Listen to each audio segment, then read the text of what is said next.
جو کل بھی بھابھی کو جہاں دیکھتی بس باتیں سنانے لگ جاتی تھی، تو اب وہ مہمانوں میں مصروف ہو چکی تھی اور بھابھی نے کچھ سکون کا سانس لیا تھا۔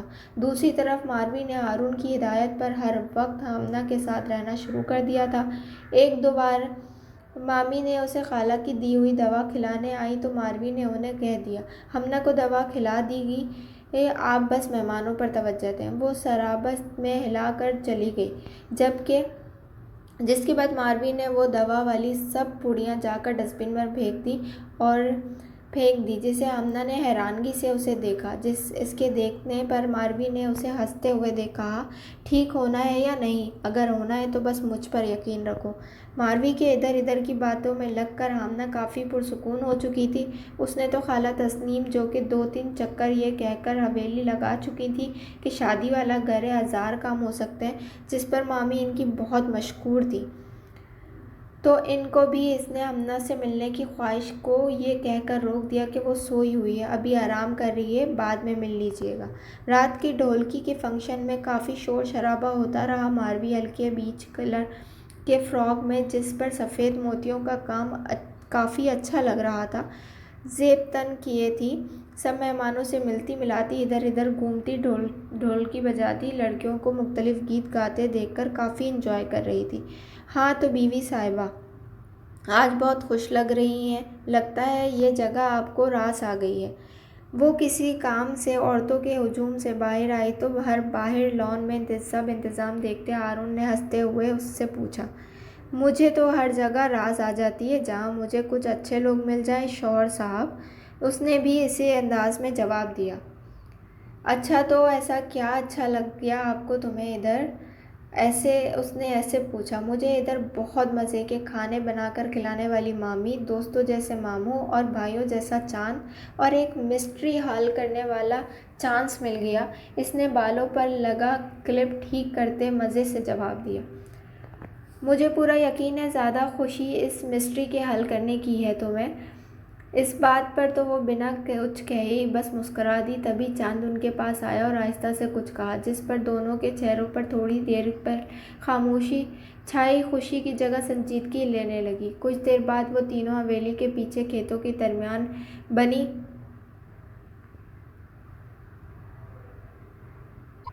درمیان پر گلی چلتے چلے جا رہے تھے۔ چاند کے ہاتھ میں وہاں اندھیرا ہونے کے سبب ٹارچ تھی۔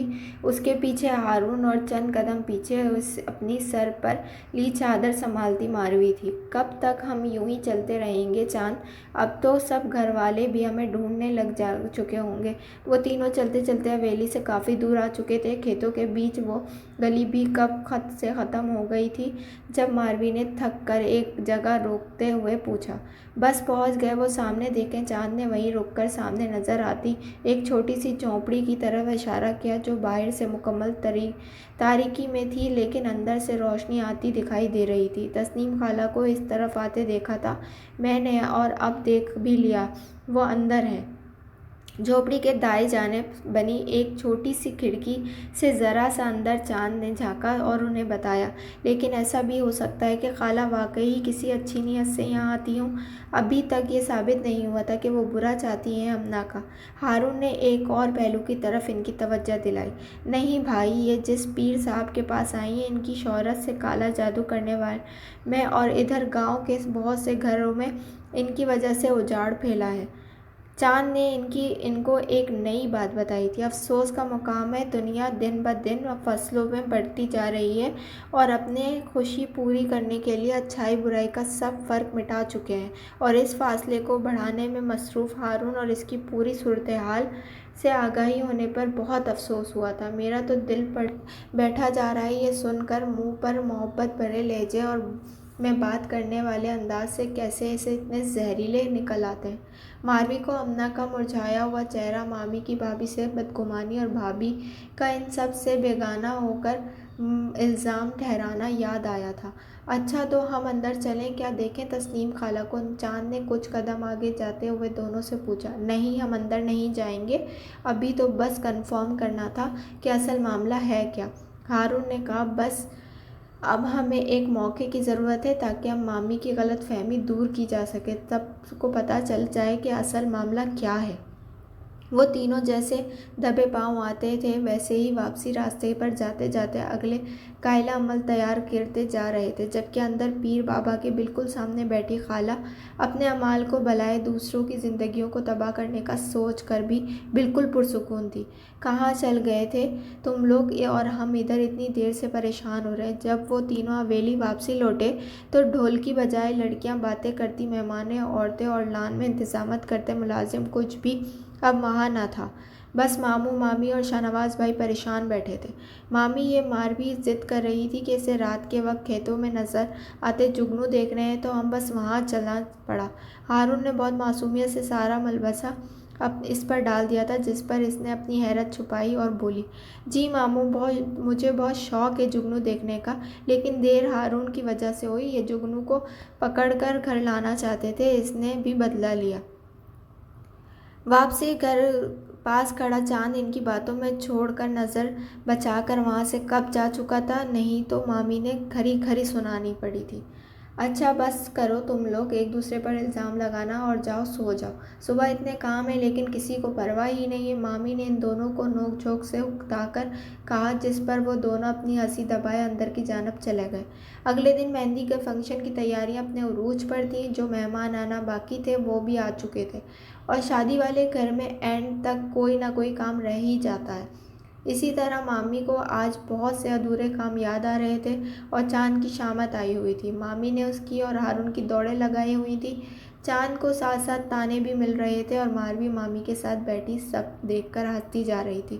کوئی نہیں، یہ سب تانے تو اپنا فرض سمجھ کر وصول کرتا ہے۔ ڈھٹائی کی حد ختم تھی اس پر۔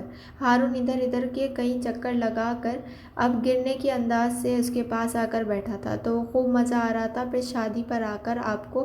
ماروی نے چھیڑنے کے انداز میں پوچھا۔ مزے تو بھائی تمہارے ہیں، آرام سے ادھر بیٹھی باتوں پر باتیں کیے جا رہی ہو۔ اس نے پاس پڑا دوپٹہ اٹھا کر دیکھا، جس پر ماروی مامی سے گوٹا لگانا سیکھ رہی تھی۔ باتیں کہاں کر رہی تھی، مامی سے بھابھی کی برائیاں سن رہی تھی۔ اس نے کہا، اچھا تو تم نے سن کر گناہ کیوں اپنے سر لیا، منع نہیں کیا انہیں؟ اور اس کا جواب جانتا تھا کہ لیکن پھر بھی پوچھ لیا۔ نہیں، میں بھابھی کی طرف سے ان کا دل صاف کرنے کی کوشش کر رہی تھی، لیکن بدگمانی بہت بری چیز ہوتی ہے، ہمیں اندھا کر دیتی ہے۔ ہم نے چاہتے ہوئے بھی ایک صحیح چیز کو غلط ثابت کرنے پر لگ جاتے ہیں۔ اس نے سنجیدگی سے جواب دیا۔ خیر آج دوڑ ہو جائے گی، اس کی سب غلط فہمیاں، سب ٹھیک ہو جائے گا، ہارون نے یقین سے کہا اور وہاں سے اٹھ کر ماموں کی آواز پر ان کے پاس چلا گیا۔ پیچھے ماروی نے زیر لب انشاءاللہ کہا۔ مہندی کا فنکشن لان میں تھا، جہاں سب تیاریاں مکمل تھیں۔ ہمنا کو تیار کر کے کام اس کی سہیلیوں نے اپنے ذمے لیا تھا اور کچھ گھنٹوں بعد کچھ پیلے اور پنک کلر کے امجاز کے شلوار سوٹ پہنے سجی سنوری سی ہمنا لان میں پھولوں سے سجے اسٹیج پر موجود تھی۔ عورتیں سب بنی صبری اسٹیج سے کچھ دور لگائی گئی سی کرسیوں پر باتوں میں مصروف تھی۔ کچھ لڑکیاں رنگ برنگی چوڑیوں سے مزید ہاتھوں سے ڈھولکیاں بجائے اور تالیاں پیٹنے کے ساتھ ساتھ وقفے کے ساتھ کسی نہ کسی باتیں پر قہقہے لگاتی نظر آ رہی تھیں۔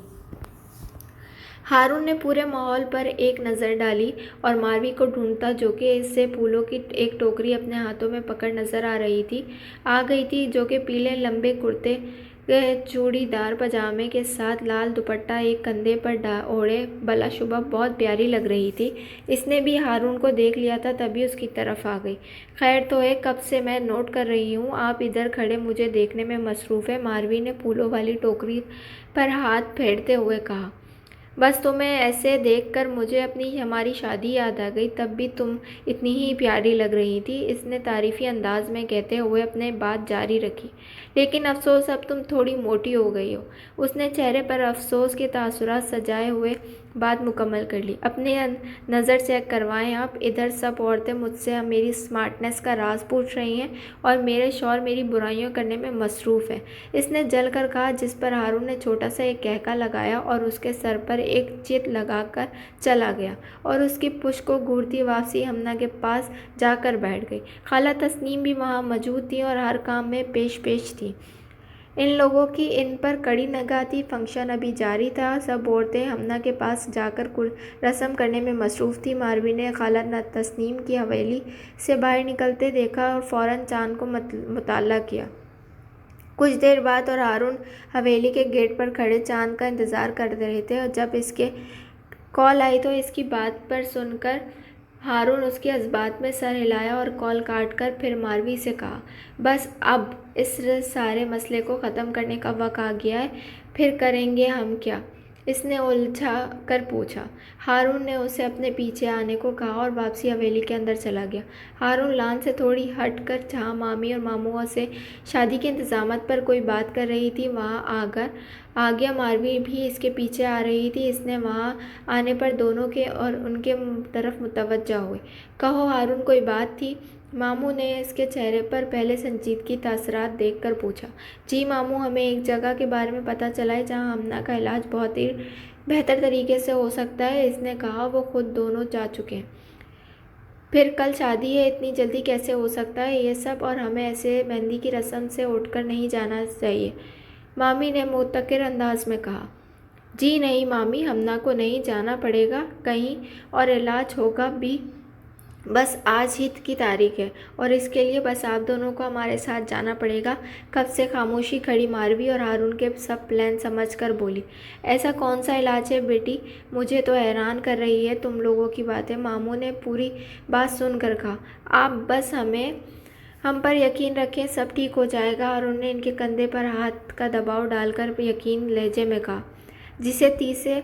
جیسے تیسے ان کو قائل کر کے اور بسمہ بھابھی، شاہنواز بھائی کو سب مہمانوں کا خیال رکھنے کا کہہ کر وہ حویلی سے باہر نکل آئے اور اپنی منزل کی طرف گاڑی بڑھائی۔ تقریباً 15-20 منٹ کے بعد وہ سب اس جھوپڑی سے کچھ دیر موجود تھے جہاں چاند ان کا انتظار کر رہا تھا۔ یہ کسی جگہ لے آئے ہو ہمیں؟ مامی نے کچھ الجھ کر پوچھا، جبکہ ماموں کو کچھ گڑبڑ کا احساس کافی دیر پہلے ہو گیا تھا۔ سب باتیں کھل جائیں گی، بس آپ ادھر ہمارے ساتھ آئیں، چند نے سنجیدگی سے کہا، جس کے لہجے میں کچھ غیر معمولی بات محسوس کر کے وہ دونوں کچھ بھی پوچھے بغیر خاموشی سے ان کے پیچھے چل دیے۔ جھوپڑی کی دائیں دیوار کی طرف ایک آدھ کھلی کھڑکی کی تھی اور انہیں وہاں لے پہنچے۔ کھڑکی سے آتی خالہ تسنیم کی آواز انہیں صاف سنائی دے رہی تھی، آپ نے تو کہا تھا ایک دوبارہ ہی وہ پڑیا دینے سے کام ہو جائے گا، ادھر تو اتنے دن گزر چکے ہیں اب تک کچھ نہیں ہوا۔ شادی ہو رہی ہے کل لڑکی کی۔ پیر بابا جو کہ بوسیدہ میلے کپڑوں، لمبی داڑھی کے ساتھ ہاتھوں میں یاقوت، نیلم، فیروز کے انگوٹھیاں پہنے تھے، تسبیح کے دانے گر رہے تھے، جھوپڑی میں کچی زمین پر ایک تپائی پر بیٹھے نظر آ رہے تھے۔ خالہ کی بات پر تسبیح کرتے ہوئے ہاتھ روک کر اسے دیکھا اور پھر بولے، کام زیادہ بھاری لگتا ہے، ہمیں کچھ سخت عمل کرنا پڑے گا۔ کچھ بھی کریں بابا، بس اس لڑکی کی شادی نہیں ہونی چاہیے۔ اگر وہ میرے بیٹے کی دلہن نہیں بنی تو اور کسی کی بھی نہیں بن سکتی۔ خالہ تسنیم کے لہجے میں بہت صفاقی تھی۔ بابا نے اس پر اور کچھ بھی کہا لیکن مامی اتنا ہی سن کر لڑکھڑا رہی تھیں۔ کسی اولاد کا برا چاہا جا رہا تھا، وہ بھی سامنے، تو دل کا کانپنا تو بنتا تھا۔ وہ روتے روتے وہیں زمین پر بیٹھتی چلی گئی تھی۔ ماموں اور باقی سب ان کو سنبھالا ہوا تھا جب رونوں کی آواز سن کر خالہ اور پیر بابا ایک خاص آدمی باہر آیا تھا۔ خالہ کی تو یوں پکڑ جانے کی پر آنکھیں کھلی کی کھلی رہ گئی تھیں۔ مامی نے جب ان کو وہاں کھڑے دیکھا تو فوراً ان کی طرف بڑھی تھی، اور پھر سب نے دیکھا مامی نے خالہ کے منہ پر زوردار تھپڑ مارا۔ اس کی آواز ایک ویرانے میں ہر طرف سنائی دے رہی تھی۔ اس وقت وہ ایک ماں تھی اور بس ایک ماں۔ تمہیں ہم اتنی عزت دی، تمہیں گھر کا ہی ایک فرد سمجھا، اور تم نے ہمارا ہی برا چاہا، دل سے زہر رکھ کر ملتی رہی۔ تم ہم سے اس سے اچھا تھا تم ہم سے لڑ لیتی، منہ پر برا بھلا کہہ لیتی، مامی نے آنسو بھرے لہجے میں کہا، جبکہ خالہ وہاں کھڑی اپنا زیور و فاش ہونے پر ہی ابھی تک حیران تھی، پر ان کے چہرے سے کسی بھی وقت ان کا اندازہ نہیں ہو رہا تھا۔ ظاہر ہے لوگوں کو پیٹھ پیچھے ان کو برا کہنے والی اب منہ پر کچھ کہہ نہ سکی تھی، یہی تو منافق کی نشانی ہوتی ہے۔ پھر وہی لوگ خاموشی سے حویلی آ گئے۔ وہاں مہندی کی رونقیں سر پر چڑھ چکی تھیں، رات کافی ہو چکی تھی، لیکن گاؤں میں رات دیر تک کوئی فنکشن بھی کرنا اچھا نہیں سمجھا جاتا تھا۔ اس لیے جلد ہی سب گاؤں کے مہمان اپنے گھر واپسی لوٹ گئے تھے، جبکہ حویلی بھی ٹھہرے مہمان سونے جا چکے تھے۔ مامی نے اندر حال کمرے میں آتے ہی رونا شروع کر دیا، جس پر ماموں انہیں چپ کرانے اور سمجھانے لگ گئے کہ تبھی مامی نے وہاں بھابھی کو آتے دیکھا تو اس کے پاس آ کر اپنے ہاتھ جوڑ کر اس سے کہنے لگی، مجھے معاف کر دینا بیٹا، میں بہت بدگمان ہو چکی تھی، عقل پر پردہ پڑ چکا تھا، اب بس تم مجھے معاف کر دو۔ دوسروں کی بیٹیوں کو اپنے گھر میں سکھ نہ دے کر ہم پھر بھی امید رکھتے ہیں کہ ہماری بیٹی دوسروں کے گھر جا کر خوش رہے گی۔ ہم مکافات عمل کو بھول جاتے ہیں۔ مامی کو اپنی غلطی کا احساس بہت شدت سے ہوا تھا۔ گھر کے سب افراد وہاں موجود تھے۔ بھابھی نے ان کے دونوں ہاتھ تھام کر انہیں اپنے ساتھ لگایا اور ان کی ناکوں میں بھی آنسو آ گئے تھے۔ ماموں، آپ کو جھوٹ بول کر اس جگہ لے جانا پڑا، اس لیے معذرت، ہارون نے نادام سے لہجے میں کہا۔ کوئی بات نہیں بیٹا، اچھا کیا تم لوگوں نے ہمیں لے گئے، کم از کم اب یہ مسئلہ حل تو ہوا، اور اگر تم ہمیں بات بتا کر لے جاتے تو شاید ہم کبھی نہ جاتے۔ ماموں نے اس کے کندھے پر تھپکی دے کر کہا، ہاں، اگر ہمیں تو پتہ پہلے ہی سب بتاتے تو ہم کبھی یقین نہ کرتے۔ مجھے سمجھ نہیں آتی لوگ اپنے شفاق کیسے بھول جاتے ہیں، ماموں نے افسوس سے کہا۔ مامی، لوگ اس سے بھی زیادہ شفاق ہوتے ہیں اور انہیں شفاق ہم بناتے ہیں۔ ذرا سا کوئی ہمیں آ کر اگر کسی کے خلاف بھی کچھ کہتا ہے تو ہم یقین کر لیتے ہیں اور یہ سوچے بغیر کہ کسی کے بارے میں غلط گمان کرنا کتنا غلط ہے۔ ماروی نے سنجیدگی سے کہا، بات شروع کی جا رہی تھی، یہی نہیں بلکہ ہم پھر اس انسان کو پوری زندگی برا سمجھتے گزار دیتے ہیں، اور اگر وہ انسان ہمارے گھر کا ہی ایک فرد ہو تو گھر کا ماحول اس سے متاثر ہو جاتا ہے، جیسے ان دنوں ہم سب نے دیکھا۔ ماروی بالکل ٹھیک کہہ رہی ہے، میں تو جب یہاں آیا اور ادھر جن لوگوں کے تو بچپن سے اتنا منصور دار تھا دیکھا تھا، ان کو ایک دوسرے سے بدگمان دیکھ کر مجھے بہت افسوس ہوا۔ اور دوسری بات، آپ لوگوں سے اللہ پر توکل کیوں نہیں کیا؟ کیسے آپ نے خالہ کی لائی ہوئی پڑیا ہمنا کو دینا شروع کر دی، یہ جانے بغیر کہ وہ آتی کہاں سے ہے؟ اگر کچھ زیادہ سیریس معاملہ ہو جاتا تو سوچیں اس کے کیا نتائج ہو سکتے تھے۔ امید ہے آپ کو یہ ایپیسوڈ پسند آیا ہوگا۔ نیکسٹ اسٹوری میں ملیں گے، جب تک کے لیے اللہ حافظ۔